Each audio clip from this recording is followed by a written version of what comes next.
discussion of movement, usually from movement first, and then pain, injury, diagnosis fit into that actually, and we have to talk about how we work around that.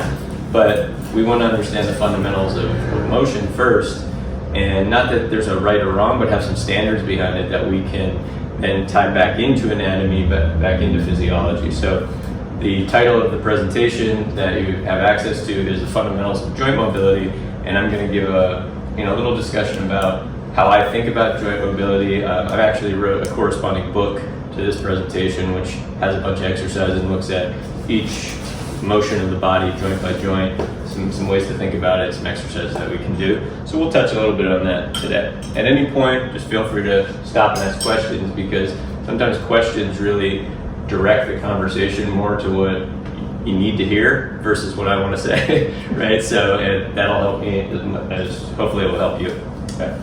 So first off, what is mobility? How would one define it? The way that I like to define it is it's a combination of posture, and we'll talk about what posture is, breath and breath control, and then direction, like the direction of movement we're trying to go. So if we deconstruct that definition a bit, so posture, there's a lot of ways that people can think about posture, and oftentimes posture gets sort of almost moralized, where it's like you have good posture, you have bad posture. If you're slouching, it's connected to laziness or it's bad. But really what we're looking at when we talk about posture is just a standard for our trunk position. Right? So I think of it as head, rib cage, pelvis. Where are they relative to each other? And generally we want some type of alignment there. And that doesn't mean it's good or bad, it just means that it's a standard, because we need that standard to be sort of fixed when we talk about movement from other areas, right? So if we're moving a shoulder, we have to think about the whole body. So we have to think about the posture being in a certain position that we want it to be when we move the shoulder, because if the posture is constantly moving when we're trying to move the shoulder, we're not really moving the shoulder. And I think that's really an important starting point. And oftentimes when we think about joint mobility, we might tie that into flexibility, stretching, things like that, but ultimately we're actually trying to move the joint, which is different than feeling a stretch in a tissue. And oftentimes we can feel a stretch in the tissue, but not actually be moving the joint. So we have to really have some definitions behind that. But one of the biggest things you see, and even if someone who looks very, very flexible, is actually not moving the joint the way they want to move it, because they're moving from so many places all at once. So this postural standard helps us have just an idea of like, all right, we want to keep this still, or we want to put this in a position first before we actually think about moving from somewhere else. All right, hopefully that makes more sense as we go on, and we'll give some different references for what we can think about with posture. With the breath, basically I like to think of this as it's motion from the inside out, right? So we have anatomy that's involved in breathing, the diaphragm being a major player there, and that's right in the center of our body. So when we inhale, we contract and move that, but that also moves a cascade of pressure through the body in an expansive manner, and then when we exhale, it would be relatively compressive.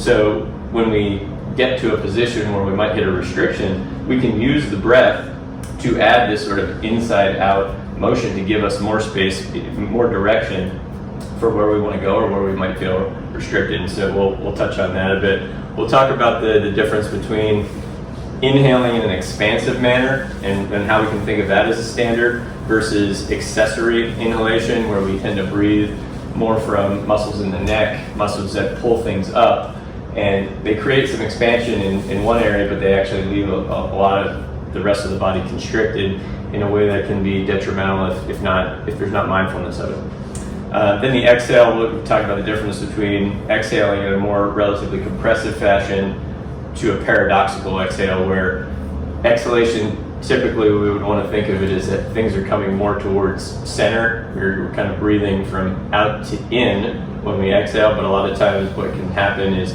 the exhale actually starts to push things out, creates a pressurization outward, which can be related to different herniations in the body. And then the last thing would be direction, which is the understanding of what direction of motion are we trying to attain, right? And so again, people will have different thought processes of why they're moving.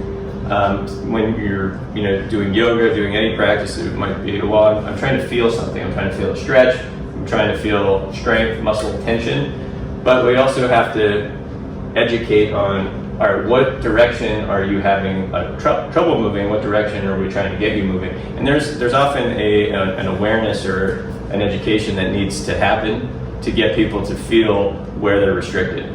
Because we'll want to move where we can already move from, but when we're asking people to move where they can't move from, that's actually quite a difficult thing to do. All right, so the direction, you can think of that as joint movements, but also muscle contraction. So if I use the term isometric contraction, is that familiar? Does everyone know what that means? Anyone not know what isometric contraction means? I do not. Okay, so Is it pose? Holding? yeah, so isometric would be a muscle contraction that you're not actually moving the joint through a range of motion. So it's a static contraction. So the bicep is always the best example here. If I bring my hand up, that is a concentric contraction of my bicep. I am contracting my bicep and it's moving the hand up, and it's shortening the muscle. If I slowly lower, I'm still contracting this muscle, but I'm doing it in a manner so that my arm doesn't collapse. I'm controlling the descent. That's an eccentric contraction. If I just stop at any point and I resist here, that's an isometric contraction. I'm not moving in either direction, but I'm having a contraction still happen in the same muscle. So that's going to be important when we talk about direction, because we may get to the end of our range of motion. So say I take my shoulder to this point and I feel like, okay, this is the end of my range of motion. I can contract my muscle in a way, like what muscle is involved in me going a little farther? I can think about contracting that, but not really moving anything else, and I'm getting stronger in the direction of my limitation. All right, and we can also move in the opposite direction. So if I want to keep going that way, I can create a contraction back the other way, which engages muscles on the opposite side. And then after I relax, I might actually be able to go a little farther. All right, so it's just, that's going to be something that we talk about and maybe even get into some positions so we can contract our muscles when we don't feel like we can move any farther. And what that does is allows for strength at positions that feel like more of your end range of motion. And that's a different sensation a lot of times than feeling like you're stretching, where that becomes more of like a passive positioning where you're falling into a position. So, and there's, again, what I'm going to try to use language here that's not about what's right or wrong, but just, again, giving standards, and then having some questions about things that, like, what's the difference between stretching and strengthening and mobility and things like that. So if you have any questions about those things, please ask, because they end up being really good discussion points.